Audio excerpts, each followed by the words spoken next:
যখন আমাদের খুব কষ্ট হয় তখন আমরা কষ্টটাকে লাঘব করার জন্য বা সেই কষ্টটাকে বাঁচার জন্য খুব হাত পা ছুড়ি, খুব জোরে আওয়াজ করি, খুব চিৎকার করি যাতে সেই কষ্ট থেকে বেরিয়ে আসতে পারি বা যাতে সেই কষ্টের সমাধান হয়। কিন্তু যখন দেখি বারবার হাত পা ছোড়া, বারবার চিৎকারের পরেও যখন কষ্টটা কমছে না, তখন আস্তে আস্তে আমরা নিজেরা শিথিল হয়ে যাই। আস্তে আস্তে সেই কষ্টটাকে আমরা মেনে নিতে শিখে যাই, কিন্তু সেই কষ্টটা কষ্টই রয়ে যায়। কেন বলছি এ কথায় পরে আসছি। Welcome to Jahanara's Bengali blog. কেমন আছেন সবাই? আশা করছি সবাই খুব ভালো আছেন। ব্লগটা শুরু করলাম সন্ধ্যাবেলা থেকে। জামা কাপড় অনেক দিন ধরে জমা হয়েছিল, বেশ কিছুদিন আর কি সময় পেয়ে উঠছিলাম না, তাই জামা কাপড় কটা ভাঁজ করে নিলাম আর সাথে জায়ানকে পরিয়ে নিয়েছি। তারপরে উঠে যথারীতি একটু সেলাই মেশিনে বসেছি। অনেক দিন ধরে সেলাইয়ের কিছু কাজ বাকি পড়েছিল, সেগুলো করা হচ্ছিল না। তো ফাইনালি সেইগুলো করার আজকের একটু সময় পেলাম, সময় বলতে আজকে এনার্জিটাও পেলাম, তাই আর কি করে নিচ্ছি। আর এটা ছিল তার পরের দিন সকালবেলা যথারীতি সব বাসি কাজ ছেড়ে নিয়ে ভাতটা বসিয়ে দিয়েছি আগে। আর আজকের করব আমড়ার চাটনি, নারকলের দুধ বার করে নারকল দিয়ে আর কি আমড়ার চাটনি করব। তো কিভাবে করি সেটা দেখাচ্ছি। তবে অবশ্য আমি যখন ছোট ছিলাম, আমার মায়ের বাড়ি মানে সেখানে বিয়ের আগে আর কি, সেখানে অন্যরকম করে আর কি করা হতো। এখন অন্য প্রসেসে করি। শাশুড়ি যেভাবে দেখিয়ে দিয়েছে সেইভাবেই করি, না হলে উনি পছন্দ করেন না, তো ওনার পছন্দ মতোই করি। তবে এটা আমার খুব একটা পছন্দ নয়। তো যাই হোক, আমড়াটা সিদ্ধ বসিয়ে দিয়েছি আর এদিকে একটা নারকেল কুড়িয়ে নিচ্ছি আর কি। তো নারকেল একটু বেশি পরিমাণে হলে তবেই ভালো হয়। আমি যখন বিয়ের আগে আমাদের বাড়ি যখন করা হতো তখন বেশ 2টো নারকেল দেওয়া হতো আর তার সঙ্গে পরিমাণ মতো বা 6-7টা মতো এরকম আমড়া দেওয়া হতো, তবে আমড়াগুলো গোটাই থাকতো। আর এখানে আমার শাশুড়ি বলতো একটু মানে কেটে নিতে বলতো আর কি আমড়াটা, তো সেইভাবেই করছি। তো আর আমার বিয়ের আগে আমার বাড়িতে তখন একটু ঘন করে করা হতো, এখন একটু পাতলা করে করা হয়। আমার শাশুড়ি পাতলাটাই পছন্দ করে।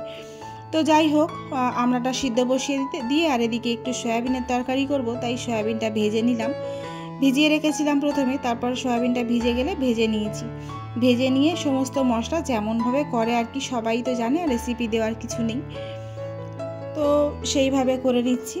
আর এদিকে আলুটাও একটু কষিয়ে নিচ্ছি, হাফ সিদ্ধ মতো হয়ে গেলে তারপরে আমি সয়াবিনটা দিয়ে ভালো করে কষিয়ে নেব।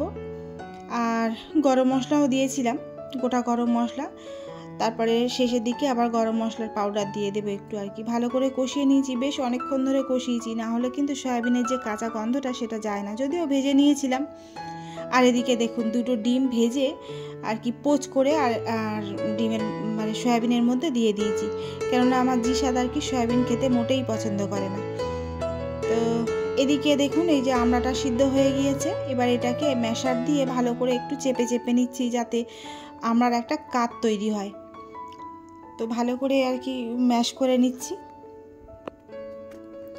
তারপরে যে নারকেলটা কুড়িয়ে রেখেছিলাম সেটাকে আবার ব্লেন্ডারে দিয়ে ব্লেন্ড করে নিয়ে এবার ভালো করে দুধ বার করে নিচ্ছি। আগে তো শুধু কুড়ানি দিয়েই কুড়িয়ে নিতাম, নিয়ে তারপরে দুধ বের করতাম। তারপরে এখন ব্লেন্ডারে আবার ব্লেন্ড করে নিই যাতে দুধের পরিমাণটা একটু ভালো হয়, বেশি হয় আর কি। যেহেতু একটা নারকেল, আর দুধের পরিমাণটা একটু বেশি হলে ভালো লাগবে খেতে। তো এইভাবে ভালো করে চেপে দুধটা বার করে নিয়ে এবার এটাকে ভালো করে ফুটিয়ে নেব। একটু সামান্য হলুদ দিয়েছিলাম আর গরম মশলা তেজপাতা দিয়ে ভালো করে ফুটিয়ে নিয়েছি। এবারে অন্য একটা হাঁড়িতে বা অন্য একটা পাত্রে সর্ষের তেল দিয়েছি সামান্য, দিয়ে আর আবার গরম মশলা, রসুন ফোড়ন দেবো আর গরম মশলা দিয়ে তারপরে হয়ে গেলে আর ওই যে আমড়াটা সিদ্ধ করে মানে দুধ দিয়ে ফুটিয়ে রেখেছিলাম ওইটাকে এর মধ্যে অল্প অল্প করে ঢেলে দেব। ও হ্যাঁ, আর একটা কথা বলা হয়নি, এতে কিন্তু আমি মিষ্টি দিয়েছিলাম, চিনি দিয়েছিলাম, সেই কথাটা আমার বলাই হয়নি। চিনি দিয়েছি বেশ খানিকটা, এটা মিষ্টিই হবে যেহেতু আমড়ার চাটনি, তো মিষ্টি দিয়েছিলাম। আর রান্না হয়ে গিয়েছে, ওদিকে হাজব্যান্ডকে খেতে দিয়ে আর আমি চা বানাতে এসেছি। তারপরে হাজব্যান্ড খেয়ে ডিউটিতে চলে যাবে আর আমি একটুখানি চা খেয়ে নেব। চা খেয়ে বাদ বাকি ঘর মোছা, তারপরে জামা কাপড় ধোয়া, গোসল করা, এসব করে নিয়ে আর জায়ানকে আনতে যাবো। আর আজকে না ধুম বৃষ্টি হচ্ছে, এত বৃষ্টি হচ্ছে ধারণার বাইরে। গোসল করে নিয়ে আবার ভিজতে ভিজতে চলে যাচ্ছি জায়ানকে আনতে। অনেকক্ষণ বসেছিলাম, ভাবলাম এই বৃষ্টি কমে এই বৃষ্টি কমে, কিন্তু দেখছি কোনো মতেই বৃষ্টি কমছে না। আর ওদিকে জায়ানের মানে ছুটির সময় পেরিয়ে যাচ্ছে, এতটা রাস্তা আমাকে হেঁটে যেতে হবে।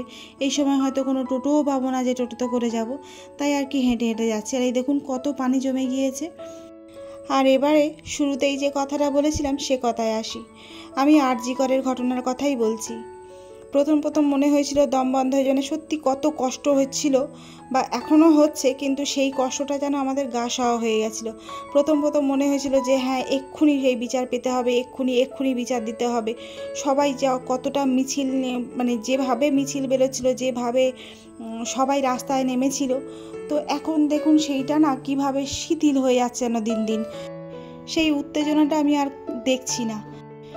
প্রথম যে উত্তেজনাটা ছিল, যে আবেগের বশে সব মানুষ যেরকমভাবে রাস্তায় নেমেছিল, সেইটা আর, সেই আবেগটা আর নেই, সেই উত্তেজনাটা আর নেই।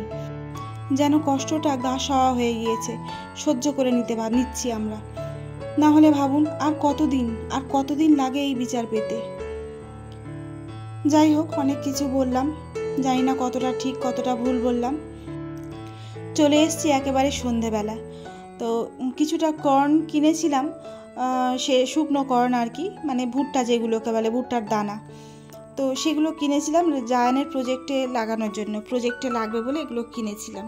কিন্তু না এইগুলো লাগবে না, লাগবে সেই কাঁচা কর্নটা। সেটাকে হাফ করতে হবে, করে সেটাকে আর কি কালারে ড্যাপ করতে হবে, করে সেটা দিয়ে আর কি ফুল বানাতে হবে।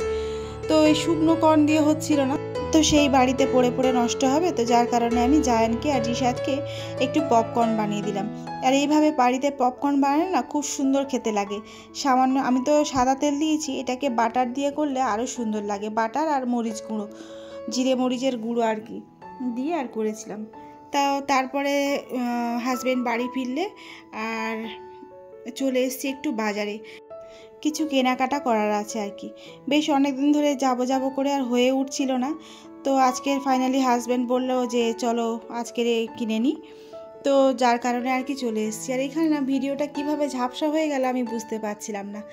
তো যাই হোক, জায়ানের রেগুলার ইউজের জন্য, জায়ান আর জিশাদের রেগুলার ইউজের জন্য প্যান্ট কিনতে এসেছি আর কি। জায়ানের প্যান্ট কেনা হয়ে গিয়েছে, প্যান্ট কিনেছি, গেঞ্জি কিনেছি, আর ওটা না শেষের দিকে ভিডিও করতে মনে ছিল না। আর এখানে এসেছি জিশাদের প্যান্ট কিনতে। এখান থেকে জিশাদের প্যান্ট কেনা হয়ে গেলে তারপরে যাব বাজার করতে। এই যে চলে এসেছি সবজি বাজারে, এখান থেকে খানিকটা সবজি কিনে নেব, বেশ কিছু সবজি কিনে নেব আর কি। আর নিয়ে নেব আলু পেঁয়াজ, বাড়িতে আলু পেঁয়াজ আর কি শেষ হয়ে গিয়েছে, তো এখান থেকে আলু পেঁয়াজ রসুন আদা এগুলো আর কি নিয়ে নিচ্ছি। এবারে যাব মুদিখানার দোকানে আর কি, এখান থেকে মশলা তেল এসব কিছু কিনে নিয়ে, চা এগুলো নিয়ে তারপরে বাড়ির দিকে রওনা দেব।